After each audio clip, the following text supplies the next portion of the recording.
Shahar bedarvoza emas, ayniqsa Rossiya.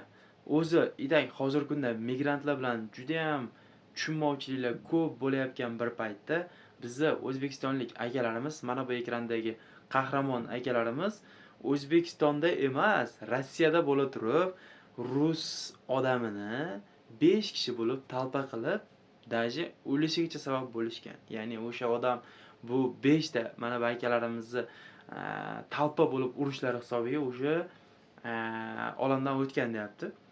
Endi bu qanchalik to'g'ri, olamdan o'tganmi, o'tmaganmi, bu Xudoga ayon. Bu shantaj emasmi, bu bizga qorong'u. Glanisi mana videoni ko'rishingiz mumkin. Faqat videoni bu yerga qo'yib bo'lmaydi. Haqiqatan hayvon ham bu ishni qilmaydi. Ko'rsanglar ayovsiz kaltaklashgan. Lekin bu video Telegramda bor. Pastda silkasini qoldiraman. Telegramga o'tsanglar to'liq videosini qo'yamiz. Endi bu mana bu rasmda ko'rib turgan akalarimiz kamida menimcha 5 yil yoki 8 yilga ozodlikdan mahrum qilinib, o'sha Rossiyaga ishlash uchun borgan, lekin kayfni orqasidanmi yo mana bu yerdagi kuchlari ko'payib ketishini ortidanmi, qayerdaligini unutib, o'sha местный odamni shu darajada kaltaklashganki, 5 tallari endi bu bilmadim qanday baholash kerak. Yana biz aytamizda, nimaga migrantlarni Rossiyada yomon ko'rishadi? Nimaga proverkalar bo'laveradi? Buni sababi oddiy. Hammasiga aslida o'zimiz sababchi emasmikanmiz? Buni albatta kommentariyada yozib qoldiringlar. Biz bu videoni chiqarishimizdan maqsad shu videoni kengroq tarqatsanglarki, Rossiyada yurgan akalarimiz shu videoni ko'rishsaki, ertaga ular ham shunaqa vaziyatga tushib qolsa, ozgina mana bu kuchga erk bermasdan, tilga erk bermasdan, ozgina sabrli bo'lib, chet elda yurganimizni hisobiga ozgina hamma narsaga sabr qilib, bu vaziyatdan oson chiqib ketishi yo'lini qilishimiz kerak. Har doim. Aks holda mana shu insonlarning ko'yiga tushib, umrimiz o'sha chet elda o'zi itak yurish oson emas. Uni ustiga qamoqda o'tirish endi bu juda ham qiyin. Chunki hozirgi kunda aynan qamoqqa tushgan odamlarning ko'pini ixtiyoriy va majburiy tarzda ko'ryapsizlar, urushga taklif qilishyapti. Shuning uchun qamoqqa tushgandan keyin u yerda sizni yaxshi hayot kutmaydi. Ozginagina mana shu kuchingizga berilasiz yoki tilingizga erik berasiz.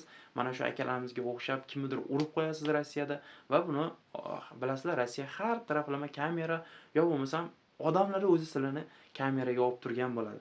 Shuning uchun hech o'ylamanglarki, meni atrofimda meni hech kim kuzatmayapti, bemalol ursam bo'ladi. Yo'q, Rossiyada taklif qilamanki, hech qachon hech kim bilan urushmang, tortishmang, iloji boricha o'zingizni bosib yuring. Chunki siz musofirdasiz. Sizni uyingizda ota-onangiz kutyapti, farzandlaringiz kutyapti. Nima kerak? Oddiy bitta mushuk ortidan juvon nimak bo'lib o'sha joyda oilangizdan yiroqda, bir umr qamoqda o'sha joyda qiynalib, azobda yashashni nima keragi bor? Undan ko'ra shunchalik kuchingiz ko'payib ketgan bo'lsa, zalga boring. Zalda shug'ullaning, o'sha joyda ringlar bor, oktagollar bor. O'sha joylarga tushib bemalol qancha urishingiz kelsa, o'sha joyda qonundan urishingiz mumkin, lekin ko'chada emas.